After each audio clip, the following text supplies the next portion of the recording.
So, kumusta mga kanoysi? Welcome back sa ating YouTube channel, Filipino Easy. So, ngayong araw, another update na naman tayo. Siyempre, one of the most viral mayor in the Philippines dahil sa pagka-link niya sa Pogo. So, this video is from the news board. So, meron itong pamagat na kakapasok lang. Grabe to, PBBM. Inutos na. Mayor Guo na shock matapos tanggal ang maskara. Pogo paok.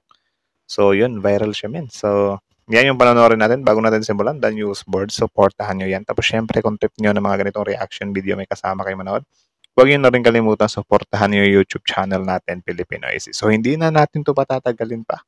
Simulan na natin, baka agawin pa ng China. Again, the title of this video, kakapasok lang, grabe to, PBBM, inutos na. Mayor Guo na shock matapos tanggal ang maskara.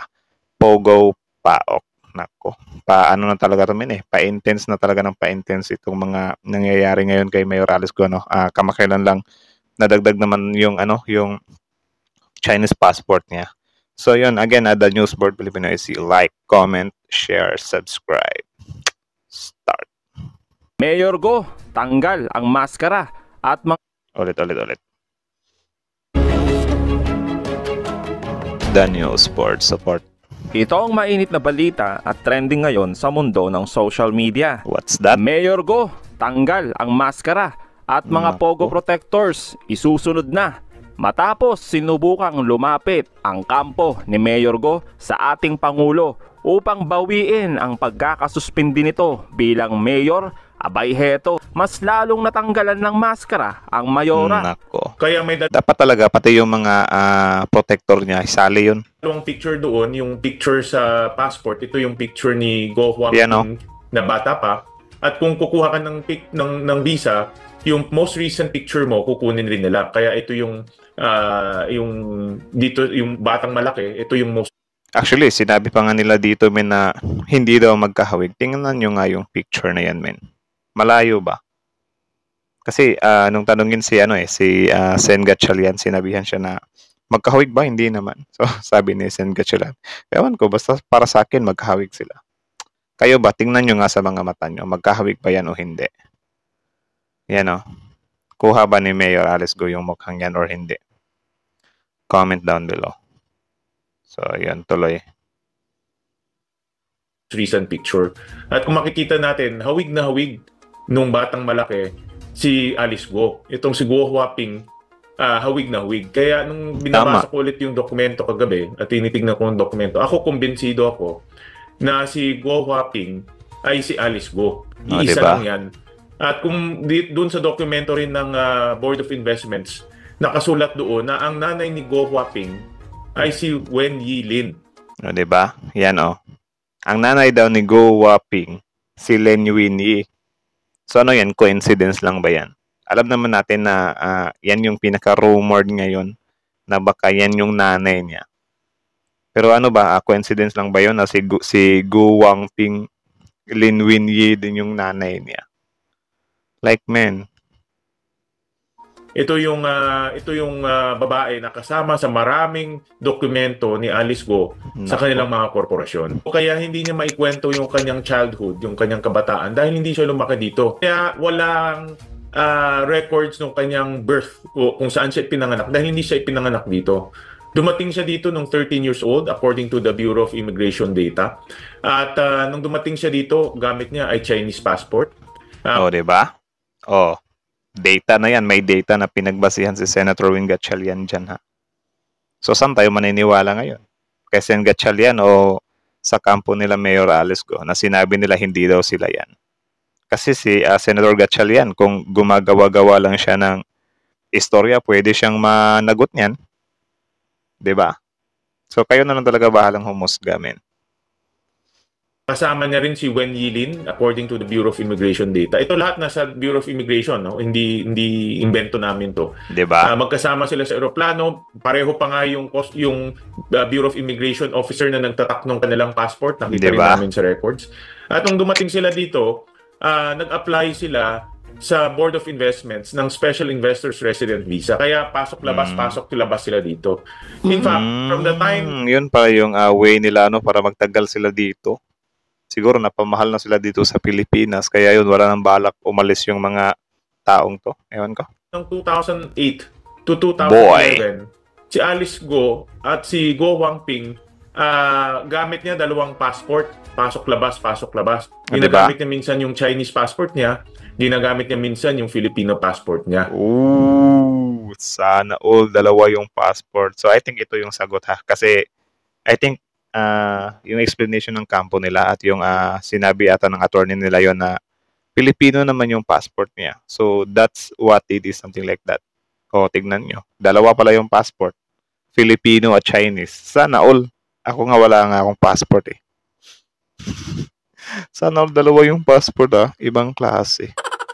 Until after 2011 lang niya ginamit yung kanyang Filipino passport pag lumalabas na siya. Nako. Ginagamit yung late registration natin para kumuha ng Philippine passport. So, ito ay isang ebidensya na nagamit at nagsinungaling sa late registration natin para makakuha ng fake passport at eventually tumakbo. Ang late registration, naabuso na naabuso. At dahil sa pag-aabuso dito, ang lala nung pangyayari na nangyari. No? Yun na. Actually, dalawa lang yan. Yung sa nagrehistro ata. Dalawa lang yan eh. Either nalusutan sila or pinalusot nila. 'Di ba? Dalawa lang yan eh. Posible naman. So, kayo na lang din bahalang humusga. Nalusutan nga ba or pinalusot? Nakabili ng lupa, nakatakbo ng office, nagtayo ng negosyo dahil Grabe. may mga negosyo na limitado lang para sa mga Pilipino. At nagbukas talaga na mata natin na lumalala itong problema at lumalalim din. Dahil kung ikaw tumakbo ng public office, nagkakaroon ka na ng impluwensya, hindi lang sa lugar mo, kundi impluwensya sa political system natin. Malaking Yung ngiti ni Harry Roque. Kaya nga ito din yung isa sa, minsan ba natatawa ako sa comment ba, bakit ba pinupukusan si Mayor Alice Go? Mayor lang naman siya. Bakit hindi yung mga big fish? Like ako ba, napapaisip ako ba? Minamalit nyo yung mayor Alam nyo ba kung ano yung power ng mayor kapag, gustuhin nyo mang gumawa ng mga kalokohan sa pinanghahawakan yung lugar ay sobrang laking perwisyo nun. At sobrang laki ng magiging benepisyo nila.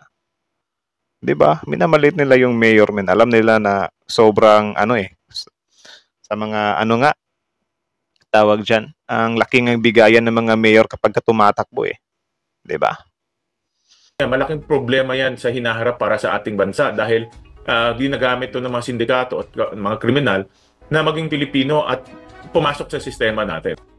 Matatandaan na ang PAOK ay hawak ng Office of the President. Ibig sabihin, lahat ng operasyon at investigasyon ng PAOK ay alam Pangulong Marcos. Diba? Kaya yung pakiusap ni Mayor Go na muli siyang pabalikin o ibalik bilang mayor ay malabo na dahil niluluto na ng PAOK at sa utos ng Pangulo ang patong-patong na kaso laban kay Alice Go. Ito din sobrang trigger din ng ibang ibang netizens dito kasi parang wala daw ginagawa yung presidente. Yan na nga yung PAOK, isa na nga yung patunay, 'di ba? Syempre as a president, marami din siyang ginagawang tungkulin. Syempre nagiging updated pa rin naman siya patungkol diyan sa Pogo kasi ini-inform pa din naman siya ng PAOK. Narito naman ang matinding sagot ng PAOK kung bakit kailangang pigilan, kasuhan at hanggat maaari walang piyansa para dito kay Alice Go. But ang pinaka-basis namin ay yung kanyang involvement doon sa tatlong entities, tatlong juridical entities dito sa Bamban. Una, yung kanyang pagiging majority owner ng Baofu-Land Development Corporation. Una po. Diba? Majority owner. Maraming nagigigil din dito majority owner ka tapos wala kang alam. Like, napaka-imposible din daw ng ganun, di ba? Pangalawa ay yung kanyang pagiging authorized representative noong yan pa. Hongsheng Gaming Technology. At ang pangatlo ay yung kanyang pagpayag na magamit yung Baofu-Land nung tinatawag na Sunyuan Technology. No? So itong tatlong mga korporasyon na ito ay mayroong mga criminal na mga liabilities. At sa aming appreciation with criminal liabilities. Tapos i-deny yan, syempre. mga ebidensyang nakuha namin, inilatag sa amin ng aming mga kasamahang mga abogado, ay nakita namin na may direktang partisipasyon pa rin si Mayor Alice Guo doon sa nangyaring mga human trafficking situation sa loob niyang Baofu Land Development under Hongsheng and Sunyuan Technology. On the basis of the evidence ay binilatag sa amin ng aming mga abogado, we will file a hopefully the panel of prosecutors will see as such as well. No, kakasuhan po namin siya ng non-bailable na kaso. Nako. The mere facility Nice. Dapat ganyan. Non-bailable, malaking kasalanan yung pinagagawa nila sa bansa natin eh. kung ikaw ay may kung kahit hindi direkta ang iyong partisipasyon, pero yung iyong mga gawain ay nakatulong upang magawa yung krimen, you are also criminally liable for the crime of human trafficking. Oh, di ba? Oh, yan din men kasi may mga nagko-comment din kasi dito na imposible daw magawa ni Mayor Alice Guo yung mga scamming, mga torturing. Of course, possible talaga na hindi niya talaga magawa yun. Pero yun nga, kakasabi lang dito, di ba, na pwedeng maging sangkot pa rin siya or parang accessory pa rin siya. Kasi parang siya yung samkain president eh. Or siya yung, I think, nagme-make possible para maisakatuparan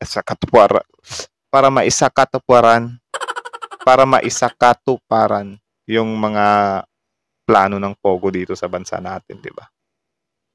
Isa pang malaking kaso na binubuo namin dito. Paano ka nakapagbuo? Baofu Land, yung kanyang minamanage na korporasyon. Paano nakapagbuo ng isang 6.1 billion worth of infrastructure diyan sa Pamban Tarlac nang hindi madaan yung pera doon sa proper financial channels. Di ba?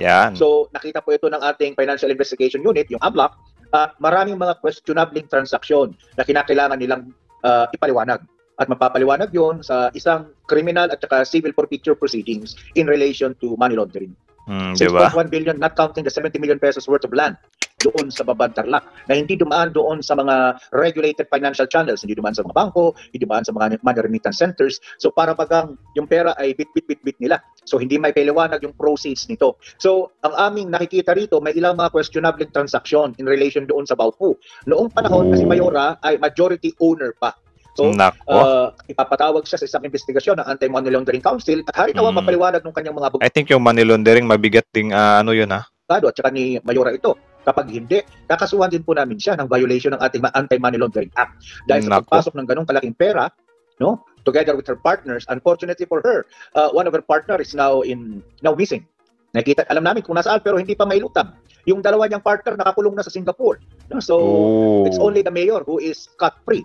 And hopefully that doesn't remain for long. Sapagkat papapanagin ito. Isusunod na talaga, no? Kaya pala nakasulat dito sa baba. Heto, Mayor Guo, walang kawala dito. Panagutin din namin sa kasalanan ng money laundering. Questionable transactions of bringing in X amount of cash that were used to purchase materials that basically yung naging buildings, yung naging structures na, no? So para bagang binibit-bit lamang yung daan-daang milyon at any given time, ilang X number of times may daan-daang milyong worth of hard cash, hard currency na ipinambibili, no? So bigla na lang sumulpot itong mga perang ito nang hindi naman malaman, hindi maipaliwanag kung saan nanggaling ito. So, kaya lang, ang naging problema nito initially ay hindi po ito nag-generate ng suspicious transaction report. Paano nga naman mag-generate ng suspicious transaction report? Hindi nga naman dumaan sa bangko, hindi dumaan sa casinos, hindi dumaan sa mga money remittance centers. Diba? Yan din yung isa sa parang kaya mina-money laundered yung pera para hindi matrace ng mga ganito. Pero, ang nila dito, hindi na nila maiiwasan tumin kasi yung na-record na pera nila ay hindi siya tumutugma sa cost ng building nila or sa Pogo buildings mismo nila. Like, yun nga, nung tawag dyan, inistima na nila, yun, 6.1 billion. Wala namang pumapasok, hindi. Mas nabuko tuloy sila. Yun, money laundered pa more. Pass through any of the regulated financial institutions. No? So bigla na lang, may patayo yung Baofu Land Development at 6.1 billion pesos worth na hindi dumaan sa any of our regulated financial institutions. So parang bit lang yung pera. So questionable yung sources ng pera. No? So kinakailangan nilang ipaliwanag na yung perang yon ay hindi nanggaling sa illegitimate sources. In fact, i-refer na po namin yung mga dokumentong nakita namin doon po sa Bureau of Internal Revenue. So they're also conducting their own series of investigation ay nakasentro sa 4. Una, investigasyon doon sa Hongsheng, doon sa Sunyuan, investigasyon doon sa Baofu Land, at syempre investigasyon doon na mismo kay Mayora. So Yan, ibinabato yan sa kanya pero wala, hindi kina-counter kaya mas lalo tuloy na didiin. Heard to that, ibinibigay na po namin yan doon sa kanila. Sila na po ang hala doon sa pag-file ng tax evasion charges doon kay Mayora kapag may nakita silang sapat na ebidensya. Yes, yes. Or any interested party, say a voter of Bamban or a voter of Tarlac for that matter. No? So anybody from Bamban can initiate a quo warranto proceedings against the good mayor. No? Nakita na nga po namin, may mga initial kami na, in fact, nilabas na sa media kanina, naunahan pa kami. Mabilis talaga kayong mga taga-media. So, kasi Siyempre, media yan eh. That's their work, di ba? So, paunahan na lang talaga. Hugot pa lang namin yung mga dokumento galing sa Board of Investments at saka Board of sa Immigration Bureau para questionin yung nationality ni Mayor Guo. Pinag-uusapan pa lang namin 40 minutes na ahead na pala may isang online platform na nakapaglabas nung di umano ay passport at saka special investment residency visa ni Miss Alice Guo. So, siyempre, may mga nag-tip din ng mga kasamahan niyo, di ba? In the next few days, probably by Friday, may kakasa na rin yung quo warranto proceedings against the mayor. Nakuha namin yung dokumento ilang oras kagabi na hinahanap po namin yung dokumento. Tapos nakuha ho namin kanina yung document, yung actual facsimile ng document. Natulog lang kami ng mga boss namin. Umidip lang kami ngayong hapon. Pagdilat ng mga mata namin sa pagod namin, nandun na pala sa isang online streaming platform. Kaya wala na kaming choice kundi hayaan nang lumabas yan sa publiko. Kasi yung tinatago namin nailabas na. But then again, yeah, the document was sourced by our intelligence operatives. Sa inyo lang din naman yan nagli-leak eh. I think okay lang naman na mag-leak yung mga good news talaga pero yung about sa kalaban tapos nalilik, yun yung pangit, diba? Pag-usapan natin yan mamaya. So, kaya nga hindi may palawanag ng dakilang Mayora, yung 0 to 13 years old niya. Wala siyang rekoleksyon sa Pilipinas, sa farm, nung tinatanong siya ni Senadora Legarda. Okay, be spontaneous about your stories. Wala siyang may pakita, 4 years old, 5 years old, wala. Because she could not come up with a story about her life in the farm from 12 years old below. Sapagkat dumating siya sa Pilipinas, ayon sa dokumento, 13 years old na po siya. Under a SIR. Wala na to, men.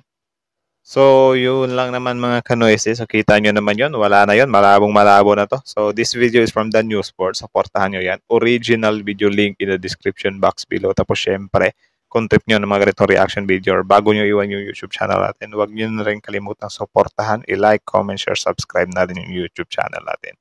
So, yun. Kita nyo naman yun, di ba? Actually, yung pagle-leak ng okay yun eh. I mean, dyan din siguro dapat mag-ingat yung di ba? Yung mga ahensya ng gobyerno natin. Like for example, itong sa PAOK, di ba yung sa passport niya, ni Alice Go, parang pinag-uusapan pa lang nila na ano bang gagawin or whatsoever. May mga plan pa sila pero na-leak na agad sa online. So it means, hindi naman basta-basta magle-leak yun, di ba? Kung wala dyan sa loob niyo yung some kind nag-leak, paano magle-leak yan? Alangan namang, or siguro if ever na may hacking na nangyari, pero I think hindi hacking yan. Parang may nag-leak talaga, may tawag dyan, siguro may kasamahan kayo dyan na member or I mean may kakilala siyang mga media, di ba? So that's why na-leak agad yung sa passport. I think okay lang naman yun kasi yun, paghahati din naman ng balita yun. Kasi minsan meron din tayo mga tagapagbalita dito na yung mga katotohanan hindi nilalabas, 'di ba? Yung iba binabayaran, hindi ko nila lahat pero merong mga ganong instances kasi. So yun, I think okay lang naman yung na-leak yung passport na yun kasi positive naman yun or I mean mas lalong makakapagdiin yun sa kanya. Pero yung tawag diyan, yung halimbawa nag-issue ng warrant, 'di ba? Nagkagulatan kasi kayo lang naman yun. Yung mag-i-issue ka sana kayo ng warrant or I think i-read nyo na ata yung Pogo ay parang natiktikan pa. Yan yung pangit. Kasi yung iba naman dyan ay sila, I think nagpapabayad ba yung mga yan or trip lang talaga nilang timbrihan yung i-read nila. Diba? Kayo na siguro bahalang humusga kung ano yung pagkakaintindi nyo dyan. Pero something like that ba na yun yung pangit. Dapat talaga yung discretion or ewan ko kung bakit or mahirap pa talagang iwasan yung mga gano'n na magli-leak talaga, But if ever mga ganyan ba, mga sensitive information, halimbawa may i-read kayo, para syempre magulat yung i-read nyo, dapat talaga yan, sealed talaga yung tawag dyan, sealed talaga yung pagpunta nyo doon. Like wala talagang nakakalam, like gulatan talaga ba? kung gusto nyo lang naman or para naman siguro may madatnan pa tayo dun or mahuli, di ba? Grabe din yung sa passport. Actually, natatawa talaga ako sa comment section kasi minsan nagbabangayan sila yung iba na hindi talaga sila naniniwala, ang layo na ng mukha. Pero yung iba naman, positive naman sila na magkahawig yung si Go Wapping at saka si Mayor Alice Go. So kayo, comment down below your opinion about that. Magkahawig nga ba talaga sila? Comment down below. Tapos, kasi nag-fit din kasi dito na 2003 na pumunta dito yung Go Wapping. Mother niya si Lee Winnie. Tapos si Mayor Alice Go, tama nga naman na parang wala siyang marirecall na 0 to 13 years old. Kasi syempre, if ever na siya si Go Wapping, sino naman yung anuhin niya? Parang puro stories na lang yun. If ever talaga na magkabukuhan to na halimbawa siya talaga si Go Wapping, wala na. Sunog lahat yung mga sinasabi niya nung una na kasambahay yung nanay niya, Filipina yung nanay niya, mga ganong statements niya, di ba? Sunog na sunog yun. So, ewan ko na lang talaga kung ano yung parusang matatanggap niya if ever na mapatunayan siyang guilty. So, I think that's it na lang muna. Again, from the news board, Filipino IC. So, yeah. Like, comment, share, subscribe. Filipino IC. Peace out.